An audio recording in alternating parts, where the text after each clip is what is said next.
Oxon 3 Comunicación Natural. Toyota. Renfe. Nuevo Espacio Elite. San Miguel. Coca-Cola. Universidad de Oviedo. Acción Cultural Española. El Ayuntamiento de Gijón y el Gobierno del Principado de Asturias. Patrocinan la 37ª edición de la Semana Negra.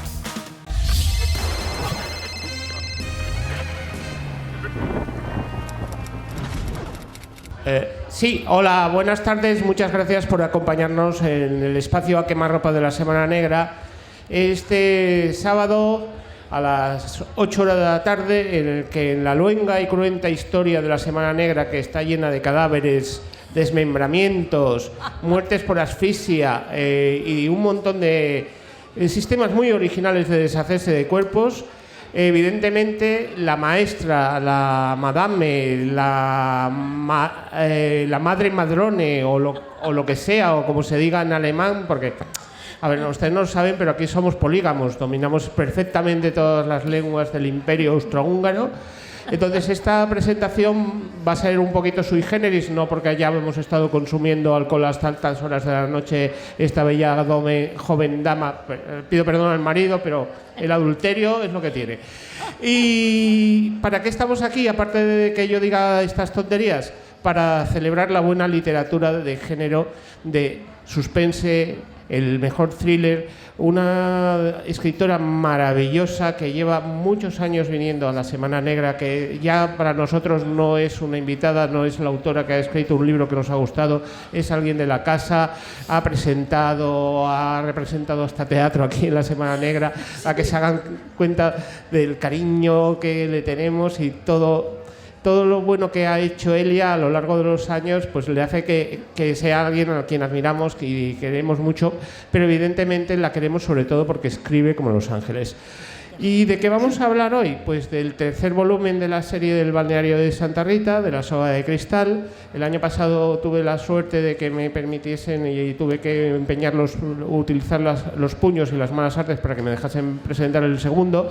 Y el tercero, pues he vuelto a hacer uso de estos artificios que tengo, estas virtudes que me ha dado el Señor, de hacer trampas y demás, y también me he quedado en la presentación. La Soga de Cristal, como os decía, es el tercer volumen. ¿Qué vamos a encontrar en ella? Pues mire, para empezar, ya se me ha llevado la presentación. Ya la hemos fastidiado, ya no sé lo que iba a decir. ¿Dónde nos encontramos? Pues donde dejamos el segundo volumen. Lo bueno de las historias no es cómo terminan, sino cómo empiezan. Y este libro nos sitúa en un otoño. Estamos acostumbrados a que el balneario sea tiempo veraniego, tiempo de primavera, tiempo de luz, y aquí jugamos un poco con el cambio de estación, con el cambio el crecimiento de la oscuridad, pero no solo atmosférico, no solo en esos términos, sino también en términos del alma. Y ¿qué más? Pues no vamos a contar todo lo que sucede, solo vamos a deciros que el vínculo entre Sofía y Greta se va haciendo cada vez más intenso, y también el del resto de los asistentes. Una de las primeras cosas que van a notar en este libro es cómo a veces la relación de Sofía y Greta va más allá de la sangre, es una relación ya de comunión de almas a veces, porque la sintonía es perfecta, y luego el resto de residentes es que tienen relación familiar con ellas, es que no puede haber más margen de confianza, y esa confianza se traduce luego en la investigación con la que se van a enfrentar. Entonces, bueno, yo quisiera que él ya nos hablase, para ir abriendo esta charla, un poquito de, bueno, por cómo decidiste situar esta acción en el otoño, en el Día de Difuntos, introduciendo una atmósfera que a veces ronda un poquito lo sobrenatural. Y bueno, yo quisiera que nos hablases un poquito también, porque dejamos los crímenes cartesianos, como habían sido los del libro anterior, perfectamente planificados, a otros mucho más sugerentes. Sí, hola, buenas tardes, muchas gracias por estar aquí. Y contestando a tu pregunta, esta es la 3, y entonces vamos abandonando el esplendor del verano para entrar en el otoño. Y cuando uno piensa en el otoño, en general piensa en un otoño donde se le nota mucho, o sea, como en Austria, como aquí, que los árboles cambian de color, que se pierden las hojas y tal. En el Mediterráneo no se nota tanto, pero sí se nota que cambia la luz. y que cambian las expectativas y que cambian los olores. Y entonces todo eso es lo que sale en la novela como telón de fondo. Y naturalmente empieza el Día de los Difuntos, porque para mí ese es el día en que realmente empieza el otoño. No sé cómo sería en Asturias, pero cuando yo era pequeña, el Día de los Difuntos era cuando estrenabas el abrigo. Era el día en que ya te ponías el abrigo porque empezaba el otoño. Y no hacíamos payasadas de esas de Halloween ni cosas de esas. Íbamos a visitar las tumbas que primero habían sido limpiadas 2 o 3 días antes, y visitabas a los abuelos, a los bisabuelos y tal. Entonces esta historia empieza así porque los muertos van a ser importantes en la historia. No solamente los muertos actuales, sino muertos de la generación, de 2 generaciones anteriores. Si seguís la serie de Santa Rita, sabréis que en cada novela voy una generación más atrás. Entonces ahora estamos en la generación de 1916 y ahí vais a conocer a unos personajes nuevos, y a partir de eso, de lo que sucedió entonces, os daréis cuenta de por qué han sucedido otras cosas en las siguientes generaciones. Yo quisiera que nos hablases un poquito de la cocina de la novela, del puzzle que vas armando con estos 2 tiempos, Sí. porque nosotros vamos avanzando al mismo tiempo que los personajes. Sí. Ningún personaje tiene al principio todas las respuestas de lo que ha sucedido. No hay un narrador tampoco omnisciente que ya se está trasluciendo.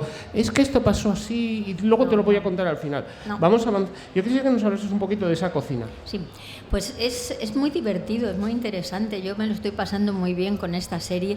Tengo que reconocer que ahora que estoy escribiendo la 4 es cuando estoy empezando a ponerme nerviosa, porque hay un montón de cosas que dejé cabos sueltos de aquí y de allá para ir cerrando en la 4, y ahora tengo que acordarme de todo. Entonces tengo que recordar qué cosas aún no están resueltas y voy al origen de todo. Entonces es un poquitín complicado. Pero esta no me pareció tan terrible de organizar. Yo desde que empecé la novela, yo sé seguro lo que pasó en el siglo XIX. Ya sabéis que se habla de que en Santa Rita hay una maldición, ya que siempre hay una mujer en cada generación que lo pasa muy mal, a la que le pasan cosas muy, muy desagradables. Y se dice que es la maldición de las mujeres de Santa Rita. Pero no es una maldición en el sentido sobrenatural. Esotérico. Sí. No, en absoluto. Es simplemente que, como sabéis por los estudios de epigenética, cuando en una familia han sucedido cosas terribles hace una generación, 2, 3 generaciones, aunque no se hable de ello, aunque a ti no te lo hayan contado con todas las palabras, ese tipo de dolores y de traumas sigue pasando a las siguientes generaciones. Entonces tú a veces repites comportamientos y repites heridas y sufrimientos que tuvieron lugar en la generación de tus abuelos o en la generación de tus bisabuelos. Entonces yo todo eso lo tengo en la cabeza desde que empecé. Yo sé lo que sucedió en Valencia en el siglo XIX y lo que he tenido que hacer es ir frenándome a lo largo de 3 novelas para no contar todo de golpe. Y entonces ir dando pistas y dando ideas, y entonces cada novela voy desvelando cosas, y cuando la termine, si lo he hecho bien, entonces lo que puede ser muy divertido para lectoras y lectores es repasar las novelas, no leerlo todo, pero repasar las novelas en el orden correcto cronológico, o sea, empezar en el siglo XIX y luego ir avanzando en las siguientes generaciones para ver cómo llegamos a donde estamos. En fin, que me metí en un lío porque soy idiota, ya está, pero me lo pasé muy bien. Diríamos que es una perfecta arquitecta de laberintos, un laberinto precioso en el que nos vamos enredando y parece que no vamos a encontrar la salida, aunque al final la encontraremos. Otra cuestión es lo que hayamos aprendido por el camino. Hay un tema que ha estado presente desde la primera novela, al que acabas de hacer referencia, que es ese elemento del dolor, del trauma, la transmisión de ese legado. Y al mismo tiempo hay una compensación, porque tus protagonistas, Sofía es la más veterana de ellas, al mismo tiempo siendo heredera directa de todo ese proceso, a ello ha sabido responder no solo adaptándose, sino siendo una influencia luminosa. Sí. Es decir, donde otros encontraron... Sofía en todas las novelas le está echando un cable a alguien. Sí. No un cable en plan condescendiente o... No. Es alguien que está al lado de Sofía, normalmente también está vinculado con las tramas, que utilizas, porque nunca sabes muchas veces quién ha hecho qué o por qué. Pero Sofía responde donde otros responderían con un legado de dolor o de una forma seca o aislándose. Es alguien que abre sus brazos. Sofía es muy solidaria, muy empática. También hay que reconocer que se ha pasado la vida escribiendo, y escribir en principio aumenta la empatía. Bueno, también hay escritores que no son en absoluto empáticos, todos los conocéis, pero en general debería ser así. Y también Sofía es una persona muy mayor, tiene 92 años, Sofía. Entonces tiene muchísima experiencia de vida, y una de las cosas que yo quería poner de manifiesto en las novelas es que la experiencia es un valor. O sea, hoy en día se ha perdido mucho esa idea de que los viejos tienen cosas que contar, tienen cosas que decir, tienen cosas que nos pueden ayudar. Ahora solamente se valora la juventud, el físico, el estar fuerte, el tener músculos, el cosas así. Y la inteligencia, la experiencia, la sensatez son cosas que ya no se valoran demasiado. Entonces yo en mis novelas pongo mujeres de muchas edades diferentes, con problemas de cada edad diferente, y trato de animar a quien lo lee a que se dé cuenta que nos estamos perdiendo cosas estupendas por pura idiotez. Y también, por ejemplo, en Plan Familiar hay muchísimas personas que no saben nada de su familia, o sea, que no les interesa quiénes fueron sus abuelos, quiénes fueron sus bisabuelos, qué pensaban, qué les hacía ilusión, qué creían, qué esperaban del mundo, que no saben ni siquiera cómo se llamaban. Entonces, aquí yo eso lo reivindico mucho. Greta está siempre haciendo arqueología familiar. Si no sabes de dónde vienes, no sabes quién eres. Otro de los elementos que en cada novela coge más fuerza es evidentemente la propia Santa Rita, el entorno. Sí, Esta es la primera vez que vemos a una Santa Rita tenebrosa. Sí. Y yo quisiera un poco cómo has basculado eso, cómo has sido capaz de crear esa balsa, porque muchas veces hablando con otros lectores y la sensación es de que has creado una balsa o una isla, no, es una utopía. Refugio, aparentemente, es decir, y cómo ahí han ido yendo para los distintos náufragos de la vida.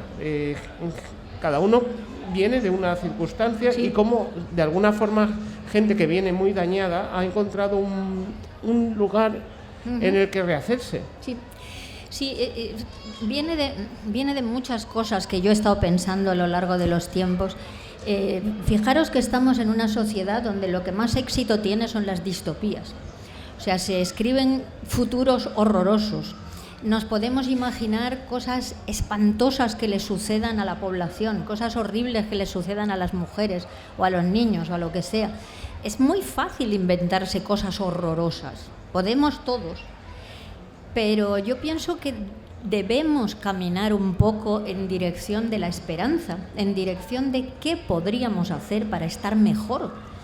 Y entonces Santa Rita es un sitio donde se puede estar mejor, porque se trata de que la gente se reúna y aporte lo mejor que tiene para ayudar, para contribuir a crear un sitio de alegría, de luz. Yo pienso que es muy necesario que empecemos a espabilarnos un poco, porque si no vamos a acabar fatal. Hace muy poco estaba leyendo la cantidad de soledad que hay en España y en el mundo. Solo 2 países tienen un ministerio de la soledad, que son Japón y el Reino Unido de Inglaterra. En España no hay ministerio de la soledad, porque aquí supone todo el mundo que como tenemos familia, que la familia no nos va a dejar tirada. Pero primero, no siempre es verdad. Y segundo, cada vez hay menos familia. O sea, cada vez hay más parejas, por ejemplo, que no tienen hijos porque no se lo pueden permitir. Y dentro de 20 años estarán solos, sin hijos, sin sobrinos, sin nada. O sea, que Santa Rita es una especie de utopía, de lugar bueno, y quizá eso nos anime a crear ese tipo de lugares de reunión, aunque no sea para vivir siempre, pero grupos de personas de diferentes edades, eso es muy importante. O sea, que no sean solo viejos con viejos, jóvenes con jóvenes, gente con gente con niños, sino que haya mezcla. Eso enriquece muchísimo.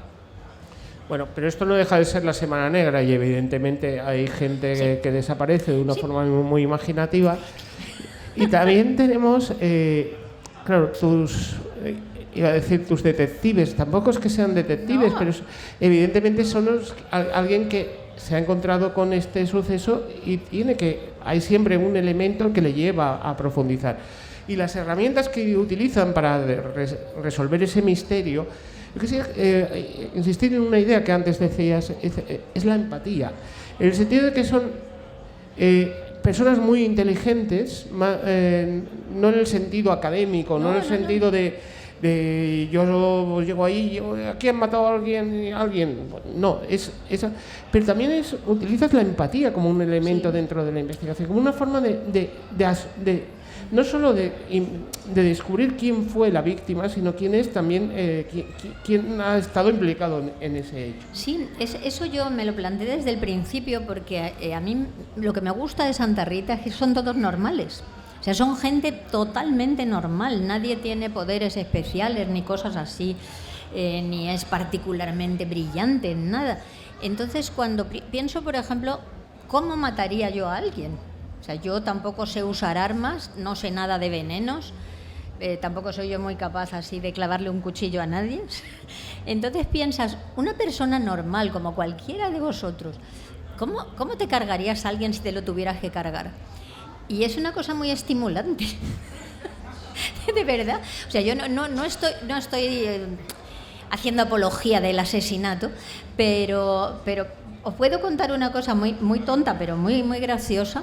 Como yo también escribo novela juvenil, hay veces que voy a institutos a hablar con los chavales, que son gente que tiene entre 14 y 17 o 18, y cuando notas que no hay mucho ambiente o que están pensando en otra cosa o que no están mucho por la labor, entonces les dicen, mira, para que no os vayáis a dormir porque ya os veo las caras, vamos a hacer un juego. Vamos a inventarnos un asesinato en este instituto.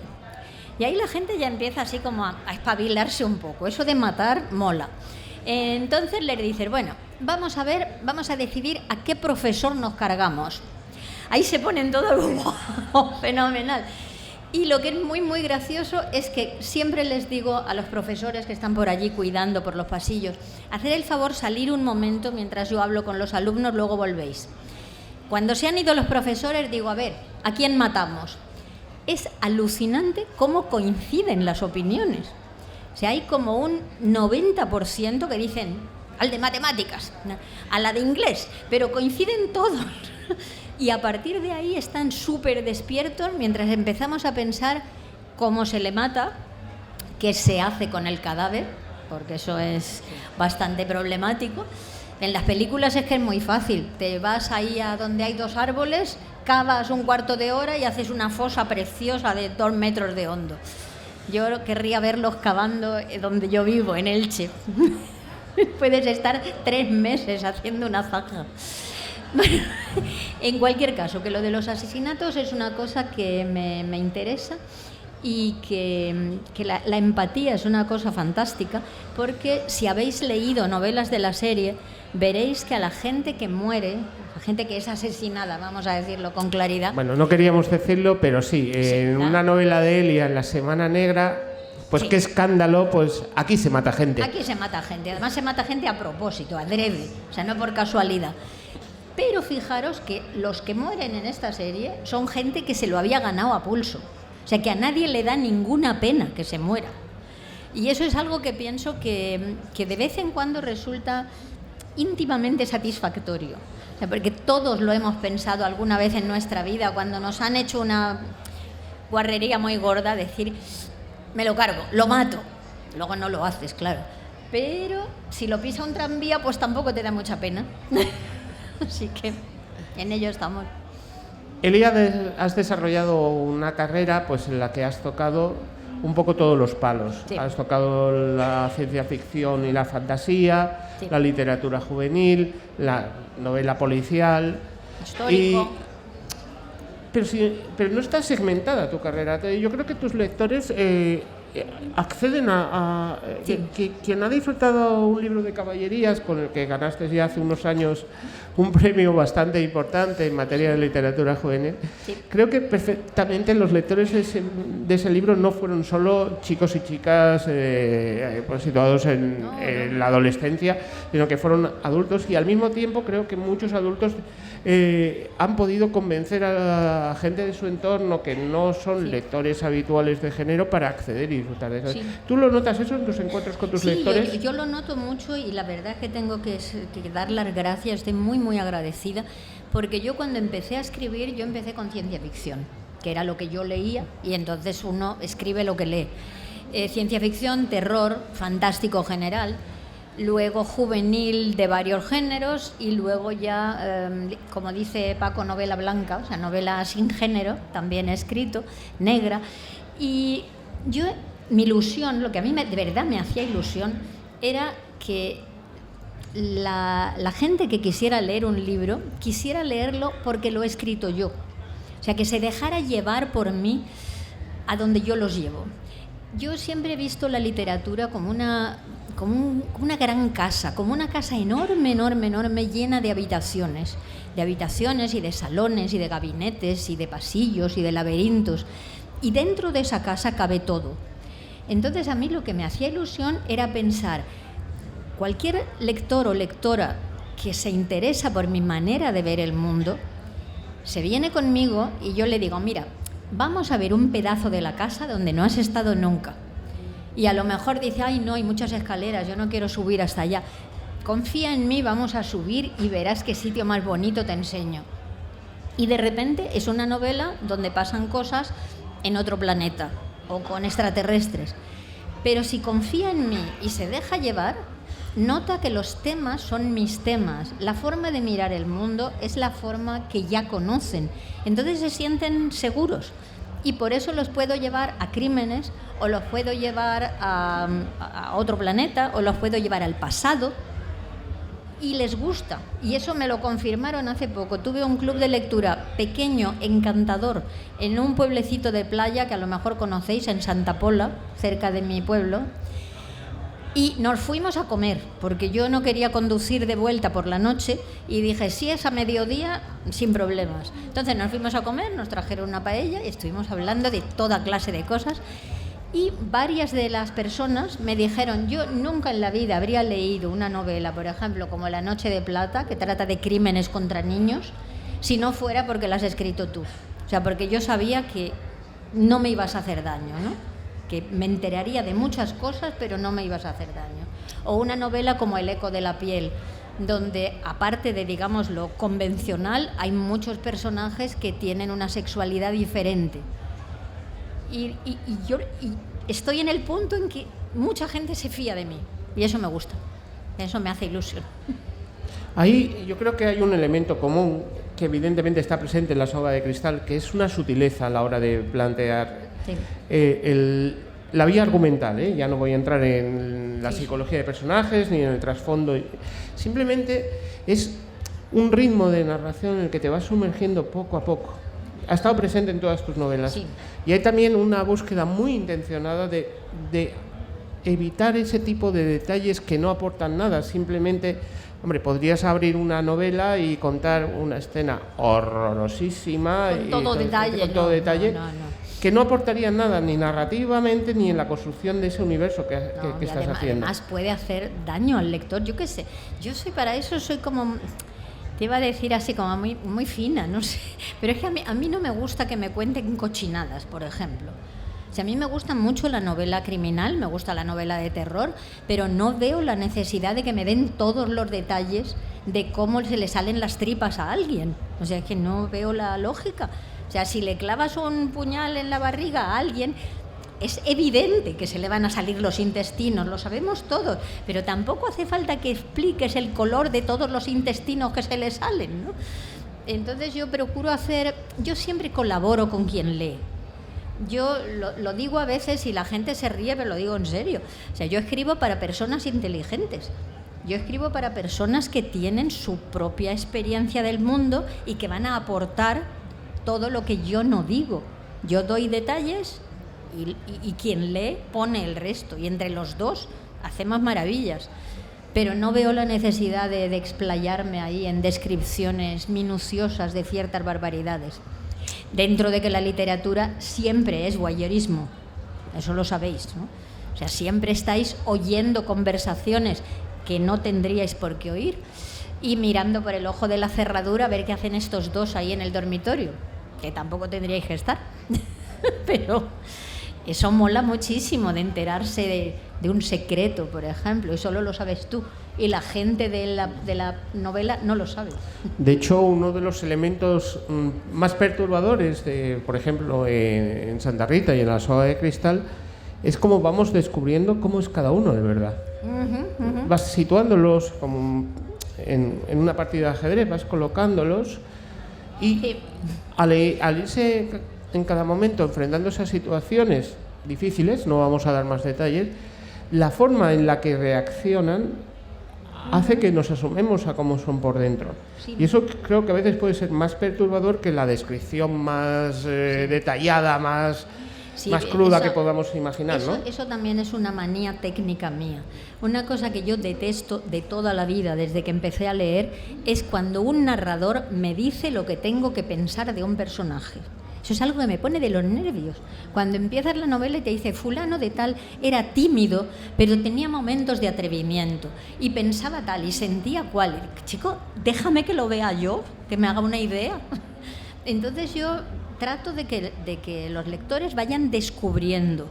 Y luego una cosa que hago en estas novelas y en general en todas, pero en estas mucho, es lo que nos pasa cuando conocemos a personas de la realidad. Que tú conoces a una persona y supones que sabes quién es, pero no lo sabes. Todo el mundo tiene secretos, todo el mundo tiene pasado, todo el mundo tiene cosas que no quiere que se sepan, ¿no? Y que no se las cuenta el primero que llega. Entonces, cuando llevas tiempo viviendo con gente, como en Santa Rita, y piensas que eso, pues una señora es una señora muy, muy agradable, muy normal, que muy sencilla, que se fue a Suiza de emigrante, que trabajó de limpiadora, se casó allí, luego le fueron mejor las cosas, piensas que no hay más. Y de repente te das cuenta que esa señora, antes de irse a Suiza a hacer de limpiadora, tuvo un pasado también, hizo cosas que no te imaginas. Y todo el mundo es protagonista de su propia vida. Y cuando lo pones bajo las luces, de repente brilla. Pero hay gente que procura no estar nunca debajo de la luz para no brillar demasiado, porque no quiere que se sepa demasiado quién es o cómo es. Y los secretos están mejor guardados en la oscuridad. Pero lo más curioso es que hay quienes guardan secretos porque no quieren que se sepa, vale, eso es obvio, pero es a veces porque se encuentran por fin en un momento de sus vidas en el que estoy bien y quiero estas personas que están a mi alrededor, y si saben qué hice o cómo yo pienso que soy en realidad, aunque luego no es así, porque las personas son más complejas de lo que pensamos y los personajes también, es como una medida de protección tuya, pero también de los otros que están a tu alrededor, porque no quieres alejarte de ellos. Y esto pasa en la soga. Sí, eso es algo además que sucede aquí, pero que sucede en la realidad. Conforme tú vas haciéndote amiga de una persona, te abres más, cuentas más, dejas que entre más dentro de tus recuerdos, de tus secretos, de tus miedos, de cosas feas que hiciste en algún momento de tu vida. Pero para eso hace falta un desarrollo, hace falta un tiempo. Y en esta novela he tenido la suerte de que, como tengo 4 novelas, pues me da tiempo a ir abriendo a los personajes y que se vayan, como las flores esas que se compraban antes en los bazares chinos, ¿os acordáis? Que eran flores así plegadas de papel y las tirabas en el agua y de repente se abrían y se hacían grandes y preciosas y flotaban. Es una cosa así. Ahora ya no hay, ya no venden de eso. Qué bonito cuentas las cosas. Pero es más bonito leerla. Bueno, me indican que ya llegamos al final de esta charla. Reiterar lo que os decíamos. Es una novela excelentemente escrita, llena de matices. Evidentemente es una novela de suspense, no no vamos a, insisto que hemos tenido mucho cuidado porque lo fácil hubiese sido contar la trama y luego fastidiarla. Sí. Pero si no habéis estado en Santa Rita hasta ahora, es un buen momento para visitarlo. No hace falta que hayáis estado en otras estaciones del año en Santa Rita. Quizá lo que haya que decir también, por si alguien no conoce Santa Rita y que tenga un poco de idea de esto, en esta novela me meto sobre todo en el tema de las sectas y las religiones, o sea, de la manipulación por parte de sectas, también de nuestra religión, sobre todo manipulación contra las mujeres, o sea, para hacernos servir y obedecer y ser buenas y calladas y modosas. Es una de las cosas que más me afectan a mí, uno de mis temas esos que quería tratar, y en esta novela por fin ha llegado el momento de tratar ese tipo de manipulación a base de culpa y miedo, que ya sabéis que sobre todo en las mujeres son los dos caballos que nos pisotean, el miedo y la culpa. Siempre tenemos la culpa de todo, porque por nosotras entró el pecado en el mundo y somos malas y traemos la tentación a los hombres, que son maravillosos. Si no fuera por nosotros, los hombres serían todos perfectos. Si no fuera porque las mujeres estamos ahí. Gracias por decir la verdad. Por fin en la Semana Negra, por fin alguien ha dicho la gran verdad. Ellas son malas y nosotros somos los buenos. Pero aparte de que no somos tan buenos, en realidad somos más torpes de lo que piensan, pero da igual. Lo que importa es que Elia está con nosotros, va a estar firmando ejemplares de esta novela, La soga de cristal, tercer volumen de la serie de Santa Rita. Ha sido un placer volver a contar en la Semana Negra con Elia Barceló. Evidentemente, en la Semana Negra 38 del año 25, pues estaremos con el cuarto volumen. Volveré a utilizar ciertas malas artes y aquí evidentemente no quedará en pie nadie si se pone en mi camino. Yo también insistiré para que seas tú. Exactamente. Y despedimos con un fuerte aplauso y con con mi más profundo agradecimiento para Elia. Oxon 3 Comunicación Natural. Toyota. Renfe. Nuevo espacio Elite. San Miguel. Coca-Cola. Universidad de Oviedo. Acción Cultural Española. El Ayuntamiento de Gijón y el Gobierno del Principado de Asturias. Patrocinan la 37ª edición de la Semana Negra.